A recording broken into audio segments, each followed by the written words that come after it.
Welcome to Heavenly Bedtime, a meditative Bible reading to help you calm your mind and gently drift to sleep. If you enjoy the show and would like to help support me in making it and receive a shout out, there's a couple different ways you can do that. You can become a supporter on my Buy Me a Coffee page, or go to the support page on my website and become a Buzzsprout supporter. You can also make a donation through PayPal, and you can find links to PayPal, Buy Me a Coffee, and my website down below in the show notes. Your support goes toward things like the podcast hosting platform I use, creating music, and equipment upgrades to help Heavenly Bedtime keep on improving in quality and sharing the word. Thank you so much for your support. It also helps to simply leave a rating and review and share the show with someone you think would enjoy listening. Don't forget to follow or subscribe in your favorite listening platform so you don't miss any upcoming episodes. Today, I will be reading Deuteronomy chapters 22 to 26. But before we get into the word, let's take a couple nice, deep breaths and think about your day. What can you be thankful for today? Let's take a moment to be thankful and ask God to bless this bedtime.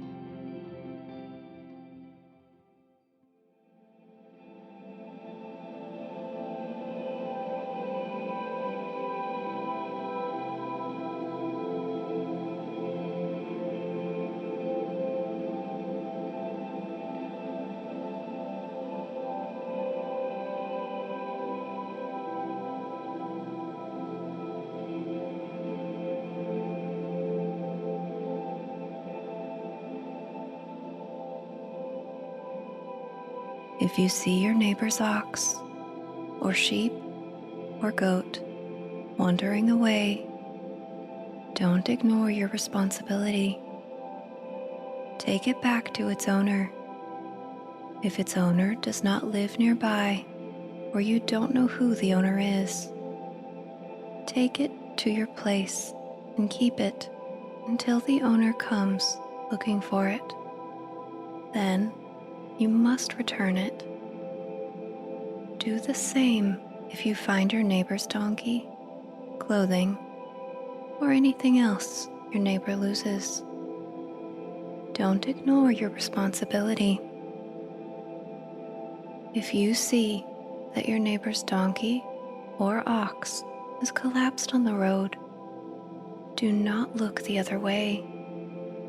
Go and help your neighbor get it back on its feet. A woman must not put on men's clothing, and a man must not wear women's clothing. Anyone who does this is detestable in the sight of the Lord your God. If you happen to find a bird's nest in a tree or on the ground, and there is young ones or eggs in it, with the mother sitting in the nest, do not take the mother with the young. You may take the young, but let the mother go, so that you may prosper and enjoy a long life. When you build a new house, you must build a railing around the edge of its flat roof. That way, you will not be considered guilty of murder if someone falls from the roof.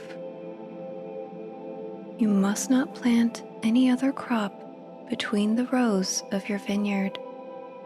If you do, you are forbidden to use either the grapes from the vineyard or the other crop. You must not plow with an ox and a donkey harnessed together. You must not wear clothing made of wool and linen woven together. You must put 4 tassels on the hem of the cloak with which you cover yourself, on the front, back, and sides. Suppose a man marries a woman, but after laying with her, he turns against her and publicly accuses her of shameful conduct, saying, "When I married this woman, I discovered she was not a virgin." Then the woman's father and mother must bring the proof of her virginity to the elders as they hold court at the town gate. Her father must say to them, "I gave my daughter to this man to be his wife, and now he has turned against her. He has accused her of shameful conduct, saying, 'I have discovered that your daughter was not a virgin, but here is the proof of my daughter's virginity.' Then they must spread her bedsheet before the elders. The elders must then take the man and punish him.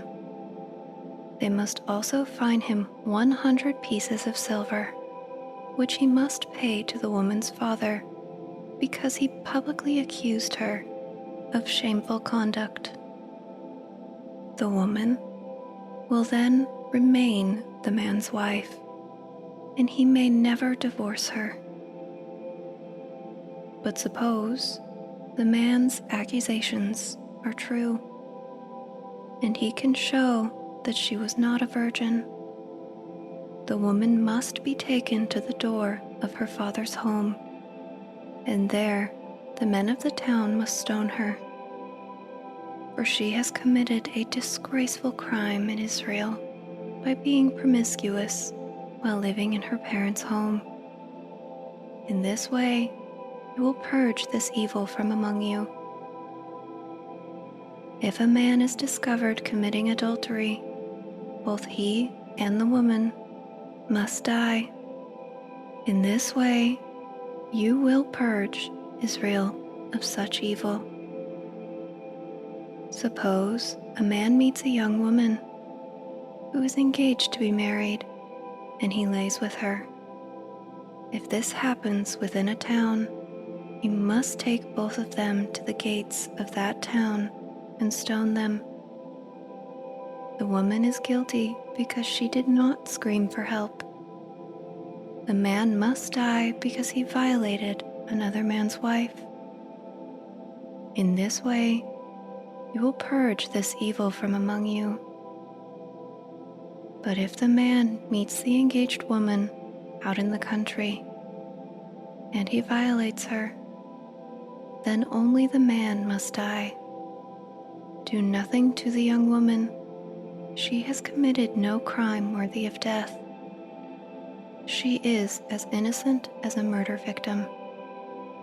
Since the man violated her out in the country, it must be assumed that she screamed, but there was no one to rescue her. Suppose a man lays with a young woman who is a virgin but is not engaged to be married. If they are discovered, he must pay her father 50 silver pieces. Then he must marry the young woman because he laid with her, and he may never divorce her as long as he lives. A man must not marry his father's former wife, or this would violate his father.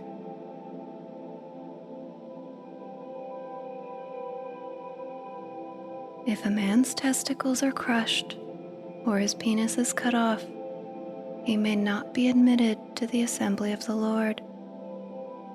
If a person is illegitimate by birth, neither he nor his descendants for 10 generations may be admitted to the assembly of the Lord. No Ammonite or Moabite or any of their descendants for 10 generations may be admitted to the assembly of the Lord. These nations did not welcome you with food and water when you came out of Egypt. Instead, they hired Balaam, son of Beor, from Pethor, in distant Aram Naharaim, to curse you. But the Lord your God refused to listen to Balaam. He turned the intended curse into a blessing, because the Lord your God loves you. As long as you live, you must never promote the welfare and prosperity of the Ammonites or Moabites.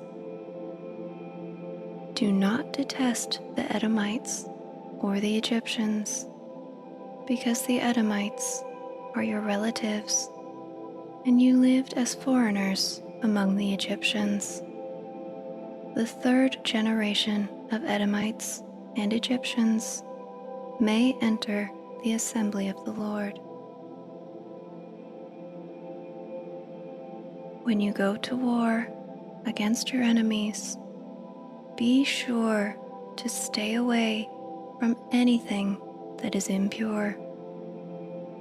Any man who becomes ceremonially defiled because of a nocturnal emission must leave the camp and stay away all day.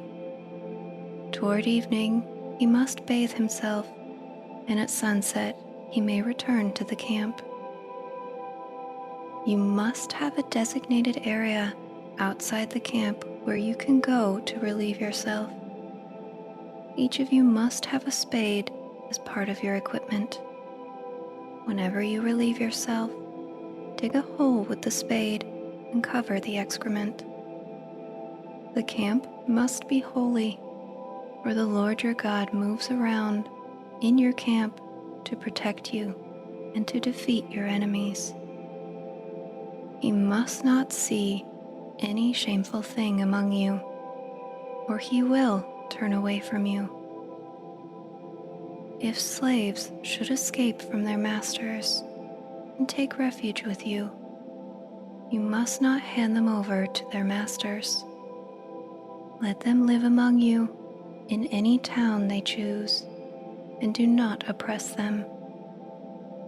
No Israelite, whether man or woman, may become a temple prostitute.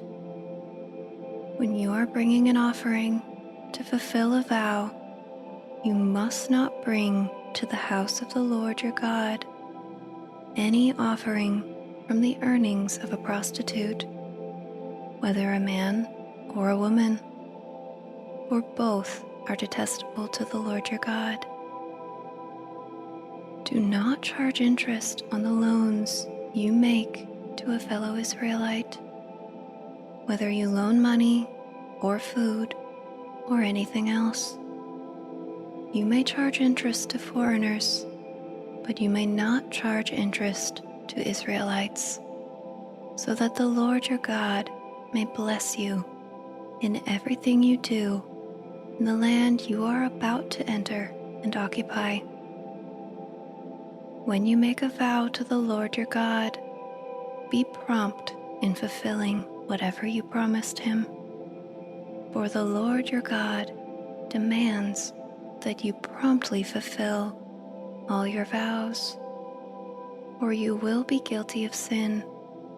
However, it is not a sin to refrain from making a vow, but once you have voluntarily made a vow, be careful to fulfill your promise to the Lord your God. When you enter your neighbor's vineyard, you may eat your fill of grapes, but you must not carry any away in a basket. And when you enter your neighbor's field of grain, you may pluck the heads of grain with your hand, but you must not harvest it with a sickle.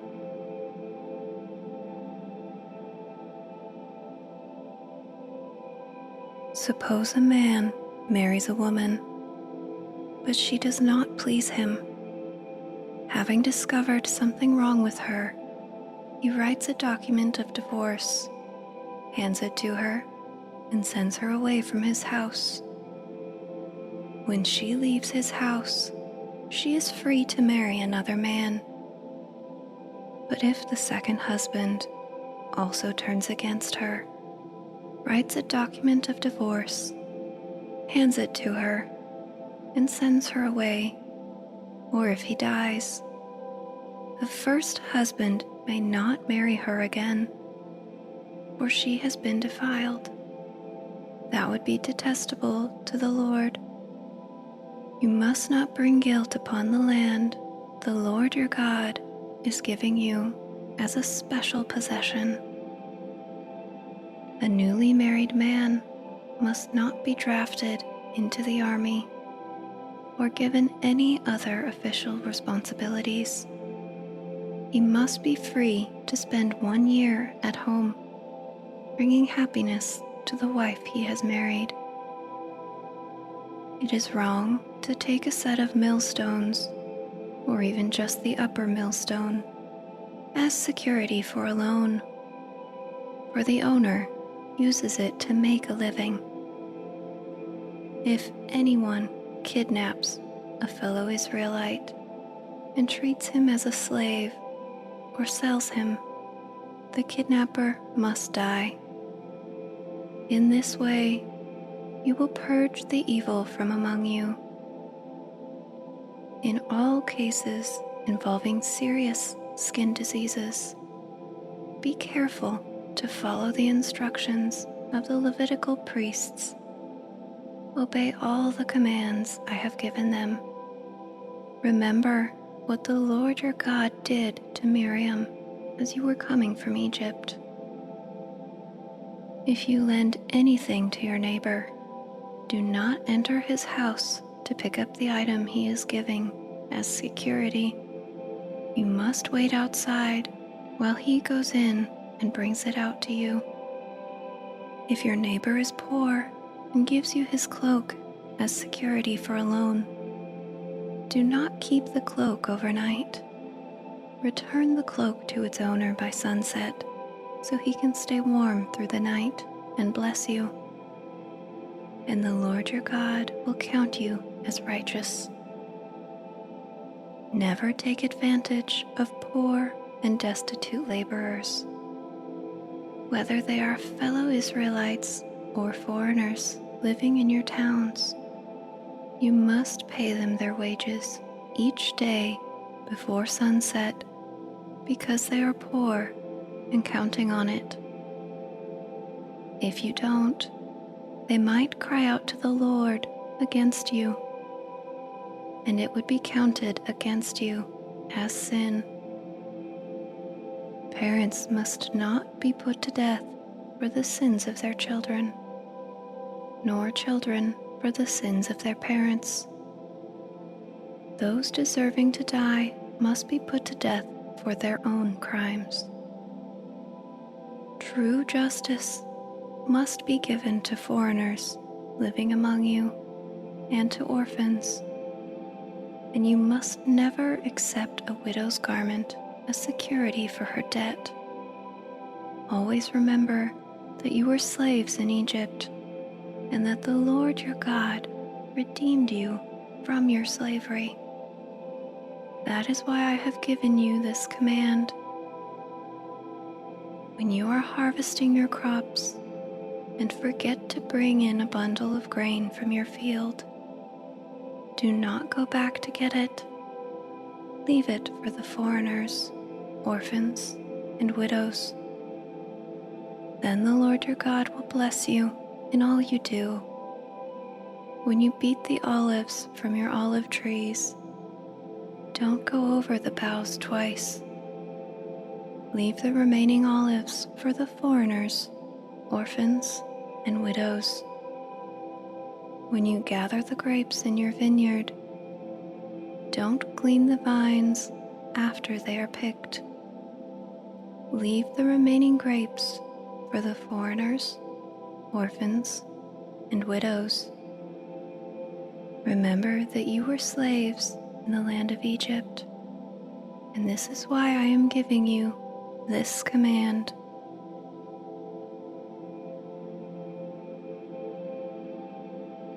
Suppose two people take a dispute to court, and the judges declare that one is right and the other is wrong. If the person in the wrong is sentenced to be flogged, the judge must command him to lie down and be beaten in his presence the number of lashes appropriate to the crime, but never give more than 40 lashes, or more than 40 lashes would publicly humiliate your neighbor. You must not muzzle an ox to keep it from eating as it treads out the grain. If two brothers are living together on the same property, and one of them dies without a son, his widow may not be married to anyone from outside the family. Instead, her husband's brother should marry her and have relations with her to fulfill the duties of a brother-in-law. The first son she bears to him will be considered the son of the dead brother, so that his name will not be forgotten in Israel. But if the man refuses to marry his brother's widow, she must go to the town gate and say to the elders assembled there, "My husband's brother refuses to preserve his brother's name in Israel. He refuses to fulfill the duties of a brother-in-law by marrying me." The elders of the town will then summon him and talk with him. If he still refuses and says, "I don't want to marry her," the widow must walk over to him in the presence of the elders, pull his sandal from his foot, and spit in his face. Then she must declare, "This is what happens to a man who refuses to provide his brother with children." Ever afterward in Israel, his family will be referred to as the family of the man whose sandal was pulled off.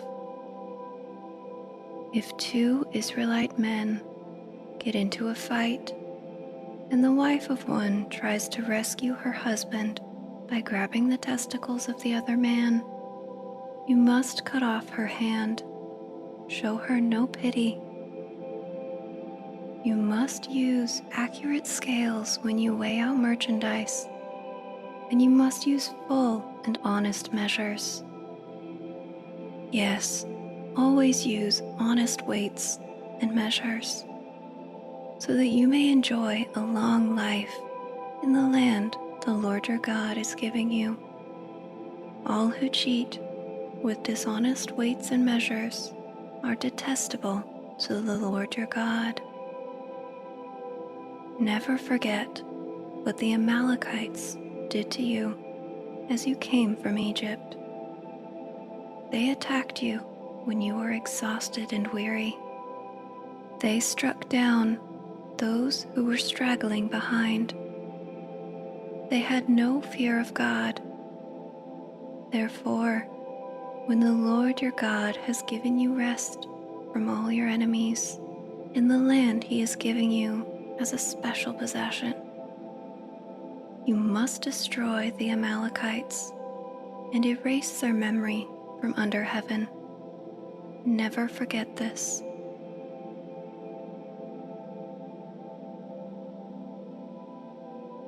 When you enter the land the Lord your God is giving you as a special possession, and you have conquered it and settled there, put some of the first produce from each crop you harvest into a basket and bring it to the designated place of worship, the place the Lord your God chooses for his name to be honored. Go to the priest in charge at the time and say to him, "With this gift, I acknowledge to the Lord your God that I have entered the land he swore to our ancestors he would give us." The priest will then take the basket from your hand and set it before the altar of the Lord your God. You must then say in the presence of the Lord your God, "My ancestor Jacob was a wandering Aramean. who went to live as a foreigner in Egypt. His family arrived few in number, but in Egypt they became a large and mighty nation. When the Egyptians oppressed and humiliated us by making us their slaves, we cried out to the Lord, the God of our ancestors. He heard our cries and saw our hardship, toil, and oppression.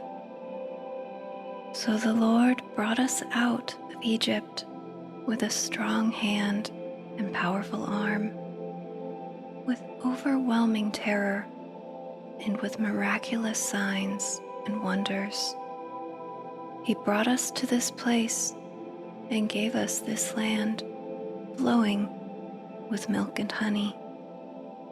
And now, O Lord, I have brought you this first portion of the harvest you have given me from the ground. Then place the produce before the Lord your God, and bow to the ground in worship before him. Afterward, you may go and celebrate because of all the good things the Lord your God has given to you and your household. Remember to include the Levites and the foreigners living among you in the celebration. Every third year, you must offer a special tithe of your crops. In this year, the special tithe, you must give your tithes to the Levites, foreigners, orphans, and widows, so that they will have enough to eat in your towns. Then you must declare in the presence of the Lord your God, I have taken the sacred gift from my house and have given it to the Levites, foreigners, orphans, and widows, just as you commanded me.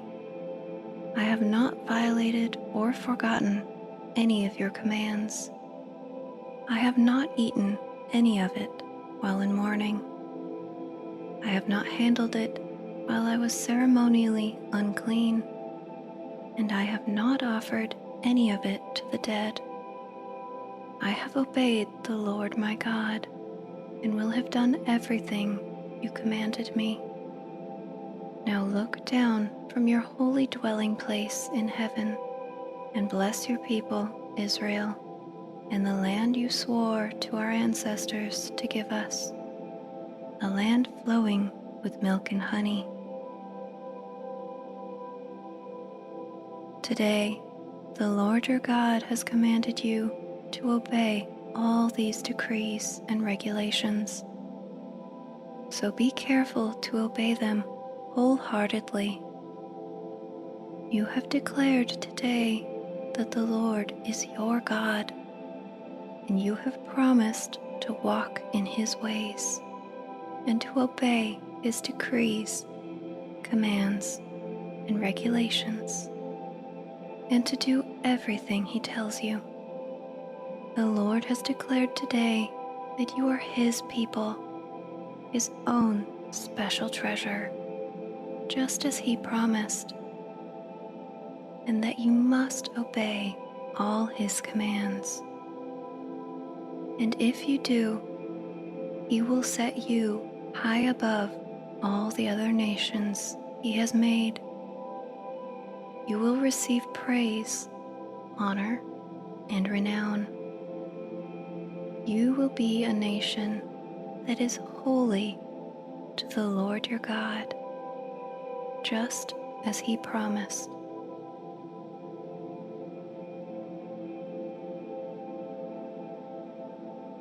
Thank you for listening. I hope you have blessed dreams.